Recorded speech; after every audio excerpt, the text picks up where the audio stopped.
চলুন 11:30 বেজে গেছে, চলে এসেছি রান্নাঘরে। এদিকে কিন্তু আমার স্নান পুজো সব কমপ্লিট হয়ে গেছে। আজকে পোস্ত করব, শুক্তো করব, চাটনি করব, ডাল করব। যে কথা বলতে বলতে আমার কিন্তু পোস্তটাও হয়ে গেছে। একটু মিষ্টি দিয়েছি, দিলাম 2 চেরা কাঁচা লঙ্কা। জন্য উচ্ছে ভাজছি।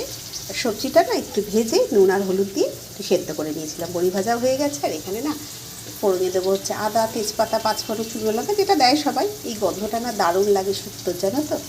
চলো করে নিই।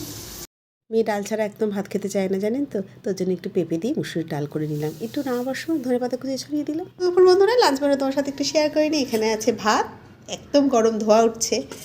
করেছি আজকে একটু শুক্তো, সব সবজি দিয়ে শুক্তো। লাল আলু আছে, পেঁপে, কাঁচকলা, বড়ি, বিনস, গাজর দিয়ে শুক্তো করেছি। আর এখানে করেছি পেঁপে দিয়ে মুসুরির ডাল, নামাবার সময় একটু ধনেপাতা কুচিয়ে ছড়িয়ে দিয়েছি।